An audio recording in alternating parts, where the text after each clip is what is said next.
Hey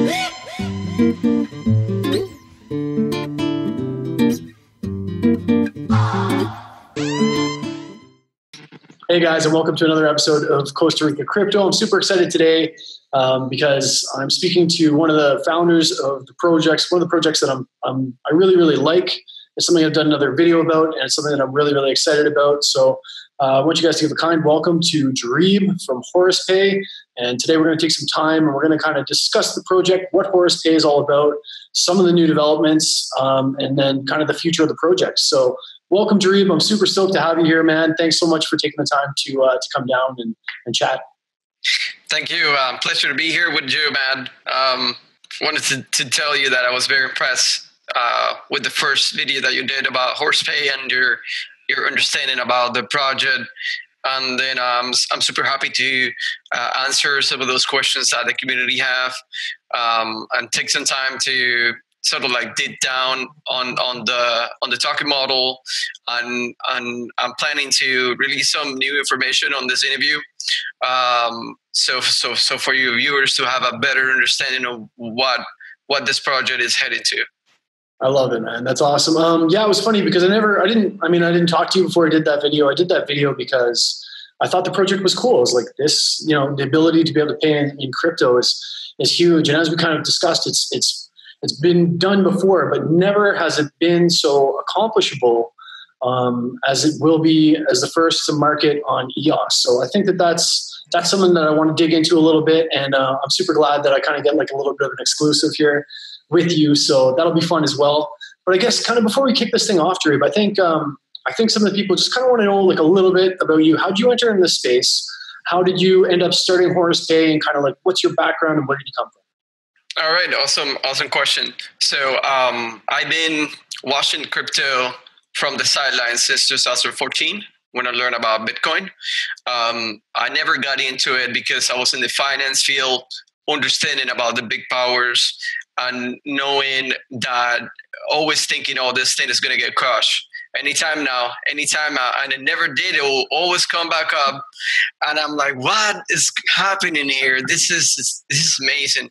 So finally, in 2017, I was like, "That does it. I'm getting in." So I made my first Bitcoin purchase, and I got into the space. And then I started getting involved, and then simultaneously I was working in global payroll and putting up with the struggles of the system. And every time, man, I wish there would be a solution, a crypto solution for global payroll out there that we could depend on. And then that's how Horuspay started. I started drafting and designing the project while I was processing payroll for 8 countries internationally for Verifone. And then until one day that the provider, the global payroll provider for our company, decided that we shouldn't be talking to their vendors anymore. And then they were going to triangulate our communications and data flow and everything. And at that point, I was like, okay, I think I'm ready to fully commit to a solution that would truly change the global payroll, because there's just definitely not enough options for companies out there. Even if the company have a lot of money, they just have very few options. So yeah, that's how Horuspay started. For sure. So let's dig into that a little bit more, buddy. Horuspay. Let's just say I'm your I'm your 14-year-old nephew, and you say, hey, I'm Jarib, I'm starting this company. How would you kind of explain? I know it's not easy, but it's also not that complex, really, as we kind of both broke it down a little bit. And of course, it's exactly what's going on. But how would you explain that to your kind of 14-year-old nephew, saying, this is what I do, and this is what the intention is? Perfect. Yeah, good, very good question. So let's say that you're a global company. It doesn't have to be a big company. It could be a small company, especially blockchain companies are global by nature because of how blockchain is so global and well connected. My project itself, I have admins in 4 or 5 countries, different countries, and speaking in different language, and I pay them using crypto. So I'm eating my own food. So yeah, so let's say that you're like a blockchain company or any company that is global. You're processing, let's say that you have 2,000 employees in 20 different countries. And then at the time that you're going to pay those employees, when the headache starts. So the headache starts even before you pay the employees. The big question is how you're going to communicate with all those vendors, how data is going to be exchanged. So if you're in 20 different countries, you probably have vendors that process your payroll in 20 different countries. The problem is when you are going to exchange data, and keep in mind, this data is very confidential, very critical, and time-sensitive data. When you're going to exchange data with all those vendors, you have 20 different ways of doing so. So your payroll department struggles to maintain control. So in order to streamline the process for companies, they like to keep everything consolidated in one software. But the big problem is that only big payroll companies have these softwares that allow you to streamline processes. And what they do is like they go hire companies around the world and make them their partners and just upcharge a 40 to 50 or even an 80% markup fee on top of that. And then the only value that they're bringing to the table is the software. But the software with the security, because they have millions of dollars that they can spend on security that smaller companies don't. The good thing is, the innovative thing is, blockchain allows us to secure and encrypt data. So now a small company like me can protect the database with a layer of blockchain encryption and security, and do the key management through the blockchain. Sure. So. Oh, sorry. Go ahead. I didn't mean to cut you off. Okay, so I'm moving a little bit away from your question. So let's go back to the question. So let's say you're this company, you have 2,000 employees in 20 different countries. The two options is either you're outside of a global payroll system, and then you're just sending data and paying employees outside in 20 different software, using 20 different software. And that most likely is going to lead to issues in your payrolls, employees not paid correctly, not paid timely. So that's and you're probably going to be breaking the law with this approach, because some countries require data not to be exchanged in emails and to be exchanged through a secure platform. So the only option that you have left is going through this global payroll provider that is, triangulating communications, triangulating the data flow. So that's sort of the biggest pain point that I was going through when I was in my position. And then Horuspay is a way to fix that. For sure. I think just kind of like what I'm hearing as a summary, you're paying this big company, you've got a bunch of people everywhere. They're upcharging you anywhere from 40 to 80% on the service that they're choosing. And then something that I found kind of interesting on your website is not only they're upcharging you that much on the service, but are they opting for the best vendors possible, or are they going to be opting for the cheapest vendors possible? Like, let's get real here, right? That's a really good question. So they're going to those countries and finding the cheapest vendor possible, so the markup is higher. So you're paying 80% more for the worst service that they can find in that country. It's brutal. It's brutal. And there's the big problem is that there is no auction to that, because all of the global payroll providers have the same business model. So our model is to destroy that model and to allow you as a client to go into that country, pick the best vendor. You will still save money, and you come into our portal. You have better security than you will have with all those global payrolls, because we have blockchain encryption and key management of the blockchain. There's nothing more secure than that. So you have the security of a multi-million-dollar company in a portal that it allows you to bring your own vendors and have the best of everything. So I think it's a no-brainer for companies. For sure. And it doesn't have to be, and something that I want to clarify, it doesn't have to be a big company. Blockchain companies by nature, they have small headcounts and they have employees in multiple countries. So, and this is not only blockchain companies, tech companies are the same way. So, companies are the hire developers. Companies are, internet retailers, and there are so many fields out there that is a small headcount, this well distributed globally. For sure. And let's even break it down a little bit further in terms of benefits too. I mean, never mind like technology companies, never mind blockchain companies. Like those are huge. Of course, that's what we love. That's what we talk about. But like, I have a small business. I've got employees. I pay them. You know what I mean? Any business that requires consultants, and in this kind of like global economic universe that we have going on, companies just have these further and further reaches. I mean, I know so many people who work remotely from different countries or work remotely from different places. And as you said, we're not just talking about like Fortune 500 countries here, or companies rather. We're talking about even smaller companies that are just sick of dealing with substandard services, not having adequate control, and then and getting charged out the what for it, right? I think that sucks. Who wants to pay more money for more crap? You also kind of, one of the things that you talked about on the website that I mentioned on my last video as well was that it can actually reduce the amount of hours that your payroll specialists are spending on kind of on doing a lot of the tasks. Can you kind of simplify that in like kind of maybe one or two sentences? How would you describe that? You're saving hours, you're saving not only time on the expenses, but you're saving hours on the amount of time that your admins are spending doing the payroll. How does that work? Correct. So the big advantage here that I'm a Lean Six Sigma green belt. So when I'm designing the software, I'm looking into ways of cutting and simplifying the process to make it to make it save money for the company.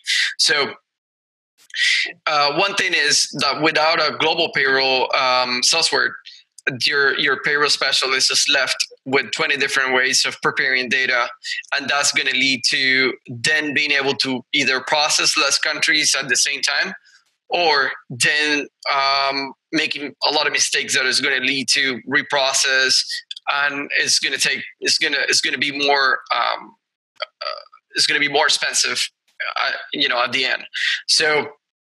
So the best way is to have one portal that is a global portal, and it'll be the same process for all your countries across the world.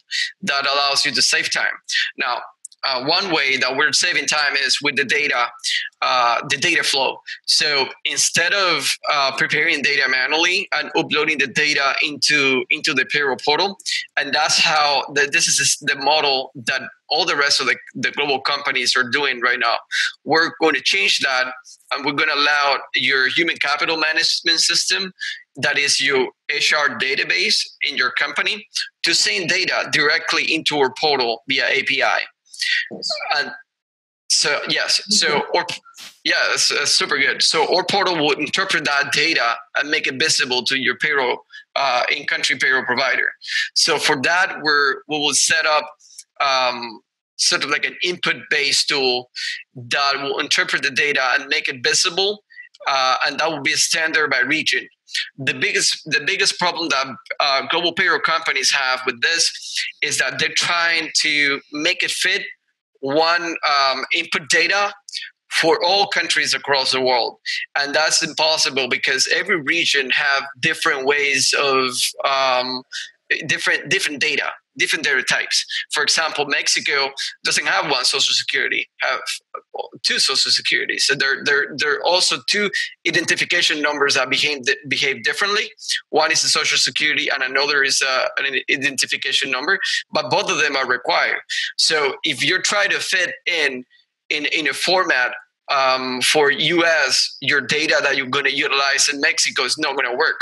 So what we're doing is that we're going to make a fit by region, by South America, Central America, because laws and legislation in regions are very similar. So it's easier to make it, to standardize it that way.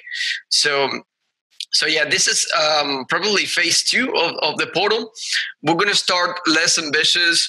We're going to start working, making progress as we work with those beta testers to improve this. But as of right now, we're the only global payroll platform that allows you to that would allow you to exchange data automatically. That making that data flow from your human capital management system to the payroll portal. There were other companies attempting to do this, but they weren't able to figure it out. A good approach. I think that having this approach by region is very good, and it's something that I can implement because I have a lot of experience on. For sure. Okay, so in summary, man, quicker, less headaches, more control over the information. You're able to kind of dichotomize it by region, which is a huge benefit as well. Save a bunch of time from headaches. Now I want to get onto the big picture, and this is the stuff that I love. This is the stuff that gets me worked up, and this is why I did the first video in the first place. And of course, we've met since then. We've chatted a bunch. It's been super cool getting to know you. But this, my friend, is everything. Paid in cryptocurrency, right? What you're going to allow people to do is actually get paid in EOS and eventually all cryptocurrencies through blockchain, through blockchain interoperability. And for a lot of people, man, I think like a lot of people are sitting back maybe thinking, and it's cool because we're going to talk about these articles, but I'm going to hand it over to you first. A lot of people are sitting back thinking, who wants that? And we recently posted a couple of articles that are showing that, man, maybe a lot of people want that. And maybe the future is a little closer than everybody thinks. Do you want to speak on that? Yeah, absolutely. I understand better than anyone why people want that because I've been dealing with inflation in when I process payroll in multiple countries. So inflation to a level that while we're processing payroll, the employee will receive 20% or their currency lose power in 20%. So let's say that a soda would be 100 pesos today and tomorrow is 120 pesos. So by the time that we initiate payroll and by the time that we pay the employee would receive 20% less.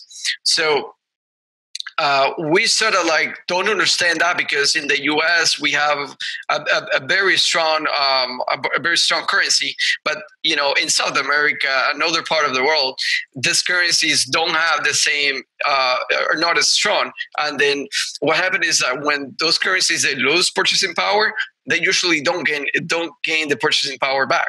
It's not like Bitcoin that goes down, but it goes up later again. In a month or two, maybe you need to wait around 6 months. Those currencies, they dive down and they don't come back up.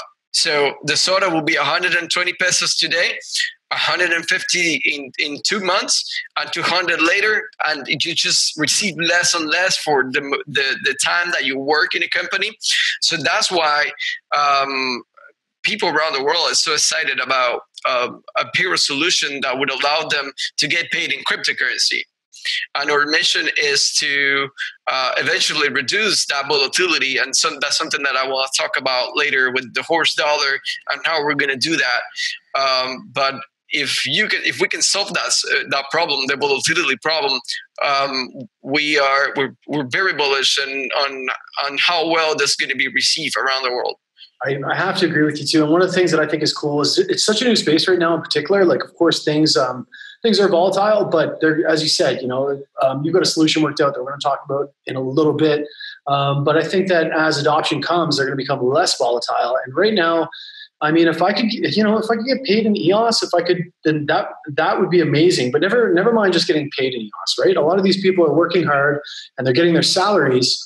And then, of course, they're trying to send it over to, maybe they have a mother or a son or a family in another country. So they've got to take this money that's already reduced. They're already getting, they're already getting kind of pittance, and then they're going to go and they're going to go to one of these money transmittal companies, and then they're going to pay out the butt for a service just to be able to send some back home so that their kids can eat or whatever else. And then, of course, when you're dealing with cryptocurrencies, we all know that this is completely changing the way that we transmit money and the way that everything works. So, and it's funny because I think a lot of critics, and criticism is good, skepticism is good. I'm not skeptic. Like I'm just going to put it. People already know I like the project, so it is what it is. The skeptics might say like, who is going to do this, or the government won't allow this, or that's never going to happen. But recently you posted an article on something interesting that's happening in Costa Rica. You want to talk on that really quickly? Yeah. And then Costa Rica is opening to legislation and allowing to do this. And Costa Rica is not the only country. Countries are coming together and realizing that this is a good model, because a platform like me, like Horuspay, would allow companies to be in compliance with local legislation. Why? Because we're doing everything in payroll. So we're doing all the calculations. We're paying taxes. Everything is going to be 100% in compliance. And the employee is the one that is going to benefit. And also the company is going to benefit from this. So to get a little bit more deep in how this is going to work. So let's say that you make $1,000 gross, right? You report that to the company. So the company that is processing your payroll will report that salary to that company. They go and calculate your payroll based on that $1,000. They reduce everything that by law needs to be reduced, and they'll come back with a net amount to be deposited. Then that's when the magic happens. That's when we say, okay, how much do you want to be paid in crypto? And you say, I want to be paid 20% in crypto. Then we will automatically deposit that amount in the crypto wallet of your choice. So everything is happening behind the scenes, right? That allows you to send money to relative in another country, because it's an automatic, it's a payroll deduction. It's also correct. So any governments is going to be fine with it, because we're in compliance with any legislation, any local legislation, anywhere around the world. Is clean money, 100%. It's nothing shady about what we're doing. So this will bring adoption to blockchain and will allow more governments to be okay with it, because they're getting their share, and it's just going to facilitate this technology to everyone, right? It's coming, man. Like it's coming. You like it or lump it. This stuff is happening. It's happening in the here and happening in the now. And you're part of the revolution, man. You're part of the adoption. Like this is one of the reasons why I first saw the project, and I was like, I like this. And then for, of course you're going to have your critics as well. We might say like, well, who's going to want to get paid in crypto, right? And of course, dug up this, and I'm going to post both these articles below because I think they're really good reads. But a recent survey that I'm going to post from a British tech company, Sage, indicates that approximately 31% of people actually are interested in earning a crypto salary. So right. We're not talking back in the day of buying a pizza for what was it, like 10,000 Bitcoin or right. This stuff is here. This stuff is now, and it's happening. Yeah. And adoption is happening, and EOS is allowing for fast transactions. If you're transacting, if you're sending any tokens to any wallet in EOS, you know how fast it is. The confirmation is instant. Yeah. So we're not waiting here for a confirmation for 4-6 confirmation from Bitcoin.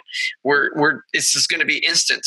So you see this adoption, like when I'm in Asia, for example, and I see people paying for taxi ride, they just tap their phone and they just pay. So a hot crypto wallet on your phone would allow you to do that. We just need to make it spendable and need to make it volatile free, and then the adoption is going to happen.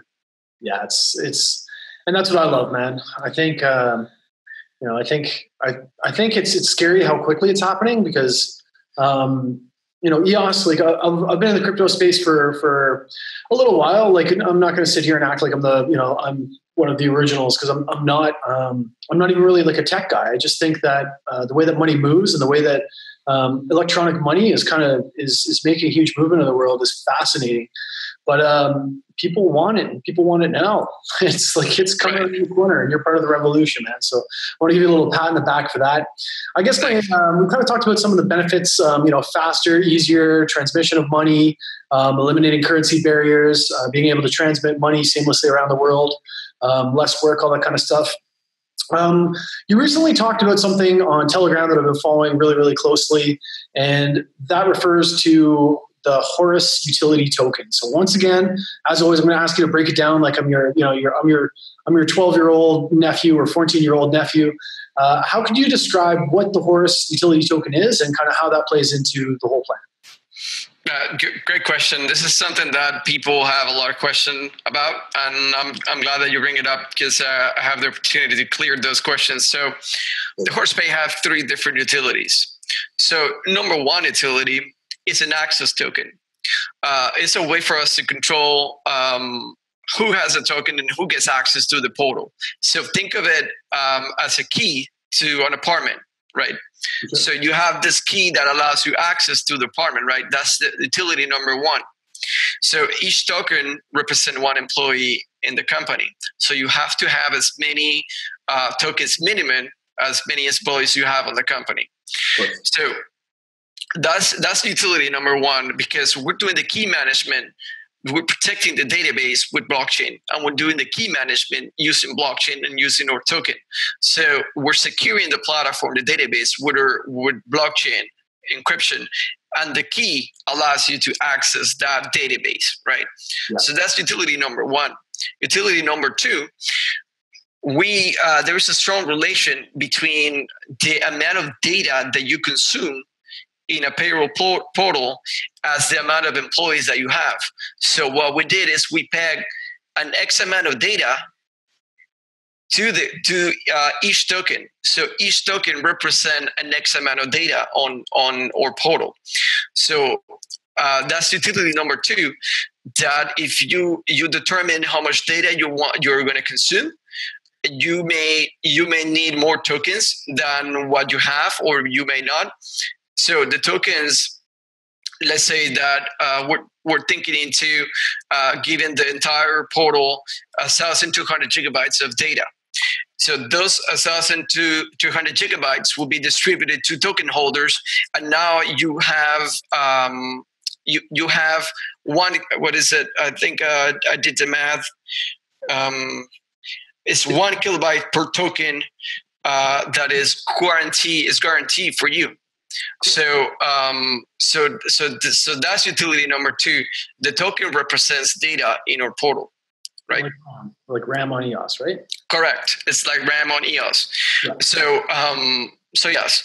So there may be companies that would either want to have more data because they're consuming more data for let's say that you have 5,000 employees, but your 5,000 employees are hourly, and you have a lot of more movement than a normal regular salary company. So even though you have 5,000 employees, you're going to consume more data. You're probably going to want to either buy more tokens or get more tokens from the Banker, no more token, get more data from the Banker protocol. And that's something that I want to talk about. Yeah. You can get more data from the Banker protocol, or you can lease the tokens from the token holders. Yeah. So that's something that is coming up.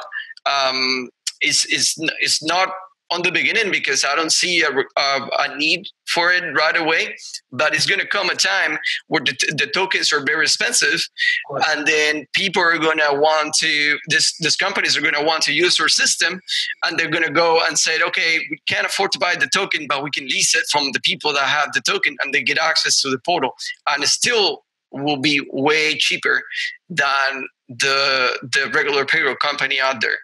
Because the regular payroll company out there, for example, for a payroll implementation, they charge around $20 per employee. So in order for me to be more expensive than them, the token needs to be more than $20 per employee. Of course. So that's an insane market cap, I guess. So if it comes to that, then the holders of the token can lease the token easily. Absolutely. Right? So it's kind of like the chin tie of like EOS within Horus, like essentially, right? It's like a token leasing. There's going to be the potential to make extra money through simply grabbing these tokens, snatching them up, and then leasing them out. Is that kind of what I'm hearing? Exactly. And then, so you release the tokens, and then the other use case that the token has is that it generates another token called Horus Dollar. So Horus Dollar allows you to pay your payroll vendors for payroll services and to pay your employees as well. So that's the two use cases that Horus Dollar have, and I would expand a little bit more when we get to the Horus Dollar token economics. But the use case is that. So we have three different utilities for Horus, including an extra one that people weren't aware. That is the leasing that will come when there is a need for it. But I'm thinking that if we're able to drive adoption to our payroll platform, that's going to be sooner than later. That's amazing, man. So you've got these tokens. One, it enables you access to be able to put your key in. That's employee. Two, it enables you data, and three, it actually generates. You actually generate revenue off of these that can be used to pay your employees. Is that kind of what you're saying with the Horus Dollar? Yeah, so the Horus Dollar, I'm not going to call it revenue because Sasha's not going to like it. But Sasha's my attorney. Sorry. So it generates another token that is, so we're having an economy within our system. Yeah. So payroll vendors can access our system for free if they allow, if they're okay with receiving the Horus Dollar as a form of payment. So in a way, they're doing proof of work, sort of like, writing an article and steam it. You're working and you're receiving compensation from that. Mm-hmm. So the payroll companies, they're the service provider. They're going to come and do work and then receive that as compensation. My token holders, they're the owners of the portal, and they're the owners of the whole entire system. So payroll services remain a payroll provider, they're a service provider, and then they're mining these tokens from you because they're working for it, right? And then you're the owner of this. So yeah, this is sort of like the behind the scenes, the economics of the token. So would you like me to expand a little bit more on Horus Dollar and what our vision is for that? Or do you have any other questions about the Horus token? Clear as day, man. Let's go on. Let's move on to let's talk about the Horus Dollar. Let's see where we're going. This is crazy. Like, you really thought this through, right? And for anybody who's saying, well, do they have any, I know you're not allowed to speak about partners, but we've also had previous conversations that you have some things lined up. Like, we're not just living in fantasy land here. Like, you have people who are into this and they should be into this, right? Yeah. So we talked already about how this countries in around the world outside of the US, how they're looking into blockchain as a solution for money and securing their property. So they understand the value of it, and this payroll companies understand it even better than anybody else, because they're putting up with all the struggles, they're putting up with the middlemen, and they just local payroll companies don't have the resources to create a system like a global payroll system that allows them to exchange data, to exchange value internationally. So this is very ambitious what we're building, and these companies don't have the resources to do so. So they're very interested in doing business with us because we're providing them the platform for them to bring their clients on board and exchange data, exchange value, and then there's not a markup for them, so they can charge whatever they want to charge, and they don't have to reduce their pricing because there's somebody else adding a markup to their prices. So, and it also allows them visibility. So we're also doing a marketplace that you as a client, you'll be able to go to this marketplace and see, okay, let me see what vendors are in Horuspay that I can utilize for Costa Rica. And there will be 5 vendors in there with reviews and with things that this doesn't exist in payroll. And we're creating this for the first time. So there's value for everybody. So, awesome. So yeah, go back to the questions, because I might have got a little bit sidetracked. No, you didn't. I think we wanted to kind of clarify, how everything was going to work. We talked about staking. We talked about the 3 utilities of the coin. I think We talked about the Horus dollar. Is there anything else you kind of wanted to add to the Horus dollar before we move on, or is that kind Yes. of okay? So let's talk about the use case of Horus dollar and the token economics. Absolutely. So why Horus dollar? Why not EOS? Why not other token? Why not Bitcoin? Right? Why Horus dollar? Why we're creating this token? Because it's very important when there is a staking model. Why the staking model? If there's a strong use case behind it. So why not EOS? So the reason is that we're looking into the future, and we're looking into possibilities of backing up this horse dollars with an EOS reserve. So initially, when we start giving the payouts, horse dollar would not be backed by EOS, would trade fairly on the market. We believe that this is a good solution. It will allow us time to stock up a really good reserve that allows us to back it up. Yeah. And also, we're not going to devalue that initial horse dollar value due to circulation. If we peg horse dollar to $1 initially, we're devaluing the token when the token is only 20 million tokens in circulation. Sure. So that's not going to be good for the token economics. So we let it trade free until we have enough funds in our EOS reserve to say, okay, so now we can back up the value of horse dollar currently. So we're not gonna, if horse dollar is trading at $10, we're not gonna say, hey, horse dollar is valued at $1. We can back it up at $1 because that's gonna make the price dip.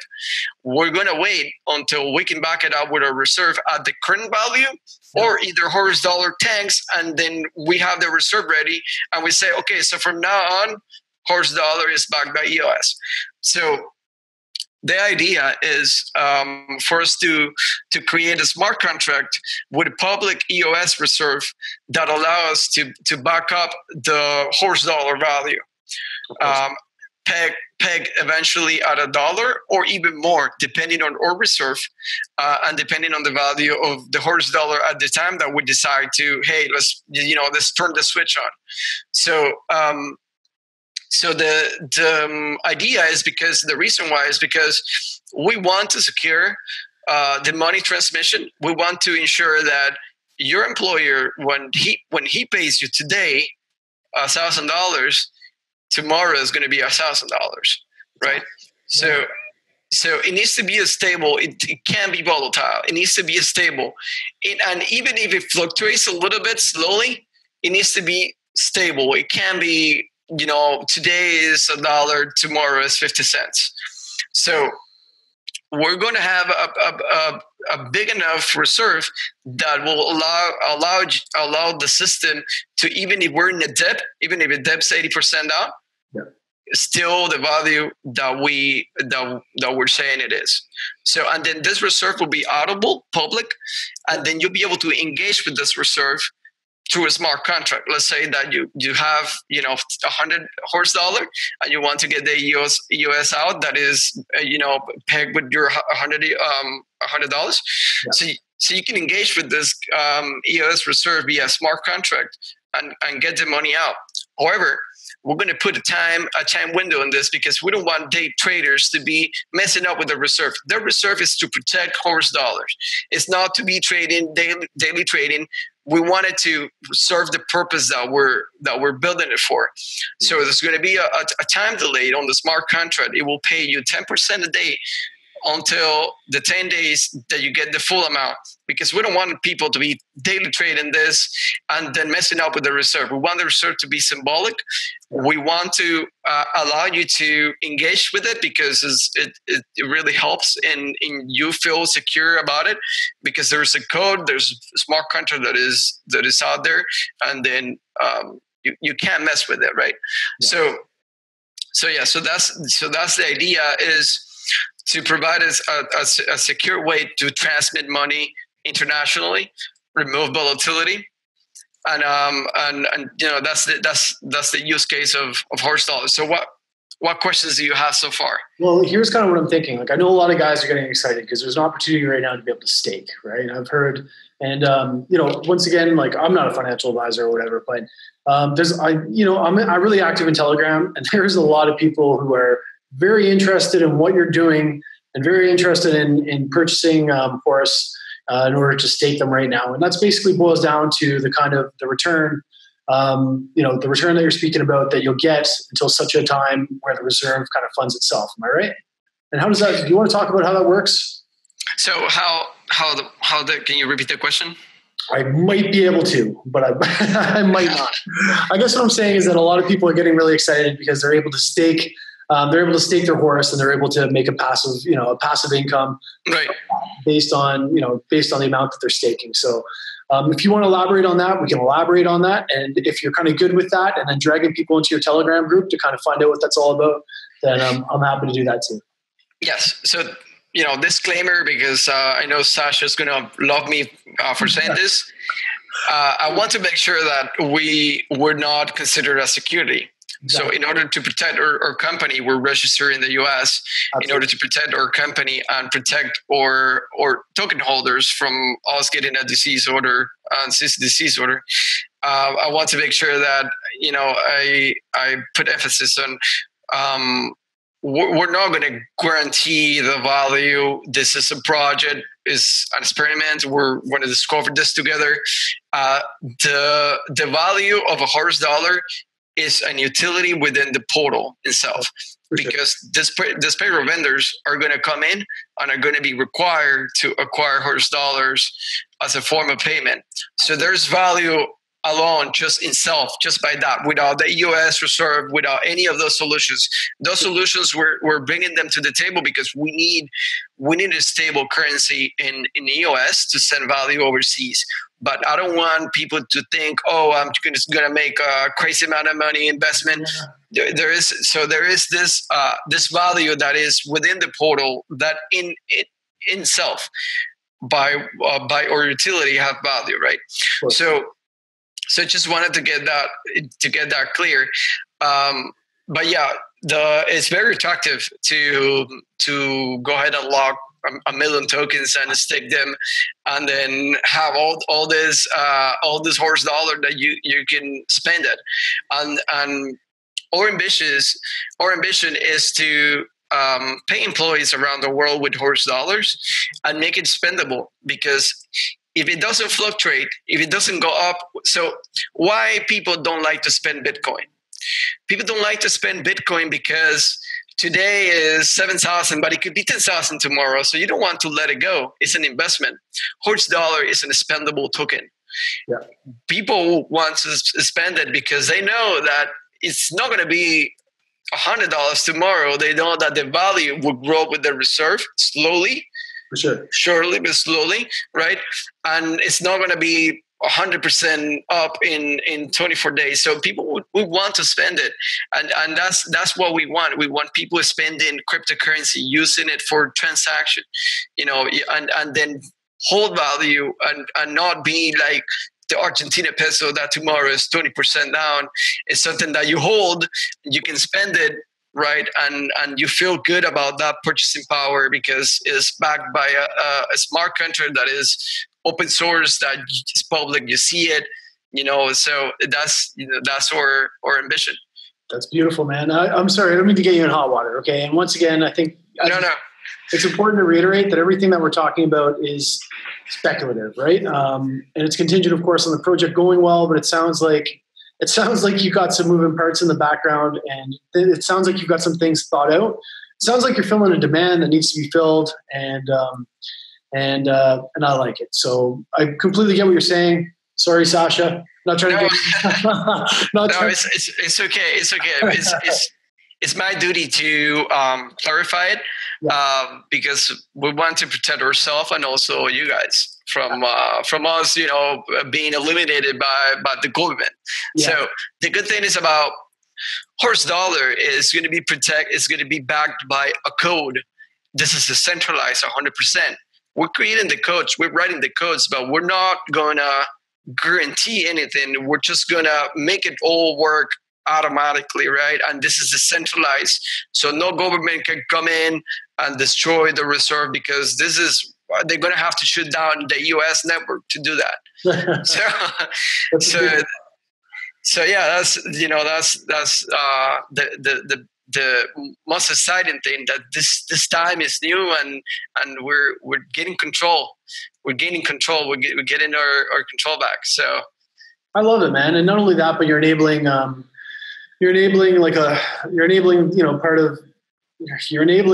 part of cryptocurrency becoming mainstream, because clearly there's a demand for it. Clearly that people are starting to wake up and realize that this is going to be a thing. You're making it easier for large and small businesses alike in order to be able to do what they have to do. And you're also giving people a chance to transact in crypto. And of course, the Horus dollar has some pretty wild implications behind it. So hopefully we'll get another chance to talk about that a little bit more. But it's funny because I kind of, I had a pretty good understanding, and now Speak a bit more clear. Speak a bit more clear. Yeah. Yes. Yeah. And it's mind. I'm revealing a lot of details that is not on the white paper. Initially, I wanted the white paper to be simple enough for people to read it, short enough for people to read it. If I complicate it too much, people may not read it initially, but eventually we're going to update it and put all this information out there for people to truly understand what our mission is for the future. Yeah. I think it's interesting because you have a lot of moving parts going on in that kind of a world and that kind of a business. And it seems like you have them all pretty nailed down. Like, you've got a good vision for what's happening. I support the project, as I said. Like, I'm a holder, and I will be. I think what you guys are doing is amazing. Currently listed on exchanges right now. What exchanges are you listing on? And is there anything new coming in the future that you're allowed to reveal, or you maybe just potentially yes, no? What are you working on behind the scenes, man? I know you can't tell me everything. So yeah, we have some backup plans in case we lose an exchange. We're currently listed in 2 exchanges, in block.one and Chains. I have some backup plans in case we lose either or. But I'm aiming high. I want to get this listed in a big exchange. If we're going to allow another pool of liquidity, it's going to be a big pool of liquidity where the value is going to be higher than the risk. So I'm being very conservative about this. And I'm in the finance industry, so I understand the implications of any single move that I do now. Every single move is critical now, so I have to be very smart about it. I'm conservative, so yeah, that's either there's a backup plan for losing any change, and there is stuff coming down the pipe, for later on when we're ready for it. And then yeah, so okay, that sounds good. That's all I can say. That's all I can. I'm not going to start poking you. I'm not going to start driving a needle into you. I think that's super cool. Is there anything else that you kind of want to chat about? I guess people can find you on your website, which you're going to post below. People can find you in Telegram, where you're incredibly approachable. I've gotten to know you kind of on a brief term. And I think you're super humble, you're super approachable, and you're very easy to speak to. So people come and ask you questions and kind of go from there. But is there anything else, any other resources you wanted to provide, or anything else that you wanted to chat about here?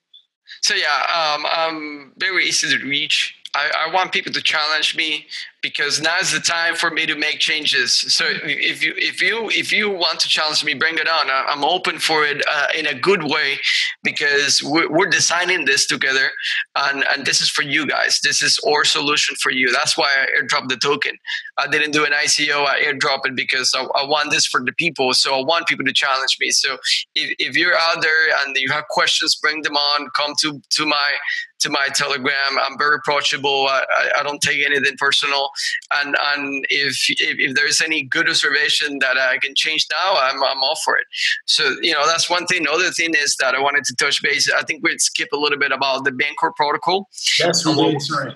Yeah. What we're doing. So we're setting up sort of like a RAM trading system with our payroll data, because I see vendors that don't want to take Horuspay, Horus dollar as a form of payment, needing to come and lease tokens from you guys, or buying data right from the Banker protocol. So they could do that just like you buy RAM from for EOS right now. So we're setting up this Banker protocol where vendors can come in, buy data using EOS, and then that's how our reserve is going to be funded. That 1% of the transaction when you sell and when you buy, 0.5%, that is going to go, half is going to go to profitability. That's how we're going to be profitable as a company. And the other half is going to go to a reserve. So I'm thinking that we're going to have a high demand of data from payroll vendors, not being very interested in probably getting into crypto, but they understand that, hey, I need this much data for this S amount of clients. I'm going to go buy the data here and have access to a multi-million-dollar platform right now in a few dollars investment. So yeah, that's what the Banker protocol is, and that's how we're funding the reserve. Because I'm sure that a lot of people have questions about that. Absolutely. And basically you're making it a little bit more accessible to some of the smaller companies. Because I think I've heard a couple of things said, like, along the realms, and I think that they're highly misunderstood things that are being said, that, it's something for big companies and Fortune 500 companies. But what you're doing, you aim to kind of be able to service the smaller companies as much as the bigger companies, because I think that you see the necessity in that. I think you've got some really interesting humanitarian aspects to this as well, which is why I loved it and which is why I did the video in the first place before we ever chatted. I think it's cool, man. I'm interested in what you're doing. I'm a huge fan of the project.